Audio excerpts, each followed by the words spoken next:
রাধে রাধে বন্ধুরা, কেমন আছো সবাই? আশা করি সবাই ভালো আছো। আজকে দেখো গোপালের জন্য আমি পরমান্ন রান্না করলাম।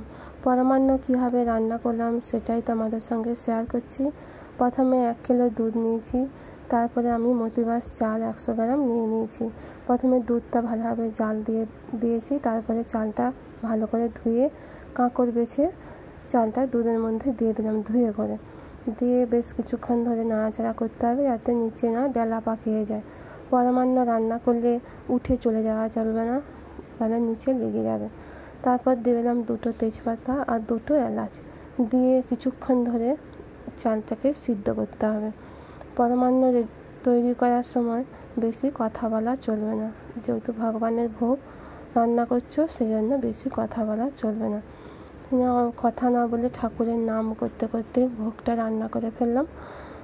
দিয়ে দেখো কিছুক্ষণ ধরে ফুটিয়ে নেওয়ার পর দেখো পায়েসটা পরমান্নটা বেশ গাঢ় গাঢ় হয়ে যাবে।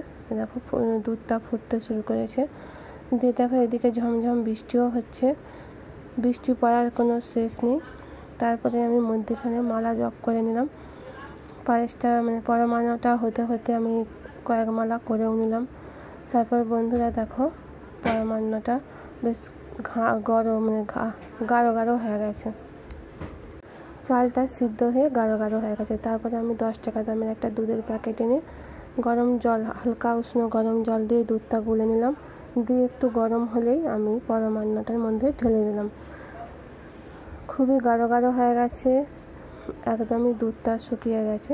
সেই জন্য আমি এইভাবে আমল দুধ এনে সেটাকে গরম জল দিয়ে গুলে একটু গরম করে এই পরমান্নর উপরে আমি ঢেলে দিলাম। আমল দুধ দিলে পরে পরমান্ন খেতে কিন্তু খুবই সুন্দর লাগে, আর ভগবানের ভোগ খেতে তো দারুণই লাগবে। এরপরে দেখো দুধটা গরম হয়ে গেছে, আমি এবারে পরমান্নের মধ্যে ঢেলে দিলাম। দিয়ে বেশ কিছুক্ষণ ধরে এটা ফুটিয়ে নিতে হবে, একটু সময় ধরে ফুটিয়ে নিতে হবে, নাহলে নিচে লেগে যাবে।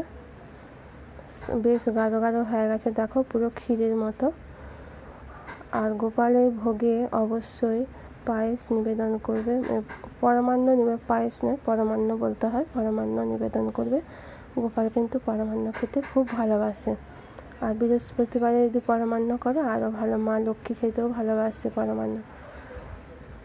আমি বৃহস্পতিবার দিনই বানাচ্ছি পরমান্নটা, গোপালকেও ভোগ নিবেদন করব আর মা লক্ষ্মীকেও ভোগ নিবেদন করব। দিয়ে দেখো কথা বলতে বলতে পরমান্নটা বেশ গাঢ় হয়ে গেছে, দেখেছো বন্ধুরা, আর চালটাও বেশ সুন্দর সিদ্ধ হয়ে গেছে। এরপরে আমি চিনি দিয়ে দেবো। বৃষ্টি পড়ছে, কাজু কিশমিশ বাড়িতে ছিল না, তাই আমি আর কাজু কিশমিশ দিলাম না। তোমাদের বাড়িতে যদি কাজু কিশমিশ থাকে অবশ্যই দেবে। আর বৃষ্টি পড়ছে, বৃষ্টির মধ্যে কে কাজু কিশমিশ আনতে হবে না, কাউকে আর কিছু বলিনি, বাড়িতে যা ছিল তাই দিয়ে করে ফেললাম। তারপর দিয়ে দিলাম পরিমাণ মতো চিনি। 100 গ্রাম চালে 100 গ্রাম চিনি অবশ্যই দিতে হবে, নাহলে পায়েস পরমান্নটা মিষ্টি হবে না। সেই জন্য 100 গ্রাম চিনি আমি দিয়ে দিলাম। দিয়ে ভালো করে নাড়াচাড়া করে দিলাম। দিয়ে দেখো সুন্দর গাঢ় গাঢ় হয়ে গেছে পরমান্নটা। এইভাবে আমি গোপালের পরমান্ন রান্না করি। তোমরা কে কে এইভাবে গোপালের পরমান্ন করো আমাকে কমেন্ট করবে, আর পরমান্ন বা ঠাকুরের ভোগ খেতে কে কে ভালোবাসো কমেন্ট করবে। দিয়ে দেখো চিনিটা ফুটে এলে বেশ সুন্দর গাঢ় গাঢ় পরমান্ন রেডি হয়ে গেল। এবারে আমি গোপালের জন্য একটা পাত্রে তুলে নেব। এই যে আমি একটা পাত্রে তুলে নিচ্ছি পরমান্নটা। কাজু কিশমিশ দিলে খুবই ভালো হতো, যেহেতু কাজু কিশমিশ নেই। এইভাবেই আমি গোপালকে পরিবেশন করব।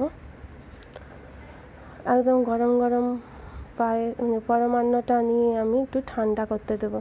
একটা বাটির জল নিয়েছি, দিয়ে পরমান্নটা ঠান্ডা করতে দিয়েছি। গোপালকে কি আর গরম গরম দিলে গোপালের মুখে ছ্যাঁকা লেগে যেতে পারে, ওই জন্য প্রথমে একটি পাত্রে জল নিয়ে পরমান্নটা ঠান্ডা করতে দিলাম। এদিকে দেখো গোপাল সোনার পুজো আমি সেরে নিয়েছি সকাল সকাল। তারপরে আমি গোপাল সোনার জন্য পরমান্ন রান্না করতে গিয়েছিলাম। পরমান্ন রান্নাও হয়ে গেছে, এবার আমি গোপাল সোনাকে পরমান্নটা ভোগ হিসাবে নিবেদন করব। দেখো পরমান্নের মধ্যে আমি একটি তুলসী পাতা দিয়ে গোপাল সোনাকে আমি ভোগটা নিবেদন করলাম। দিয়ে আমি নিবেদন করার পর একটু ঘন্টিটাও বাজিয়ে নিয়েছি। ঘন্টি না বাজালে গোপাল সোনা বলো রাধা মাধব বলো কেউ ভোগ গ্রহণ করে না। তারপর আমি জল দিয়ে দিলাম, জলের মধ্যে একটি তুলসী পাতা দিয়ে দিলাম। গোপালের ভোগে অবশ্যই তুলসী পাতা দিতে হবে, নাহলে গোপাল ভোগ গ্রহণ করবে না। তারপরে নিজের হাতে গোপাল সোনাকে খাইয়ে দিলাম। আমার ভিডিওটা তোমাদের কেমন লাগছে তোমরা কমেন্ট করবে।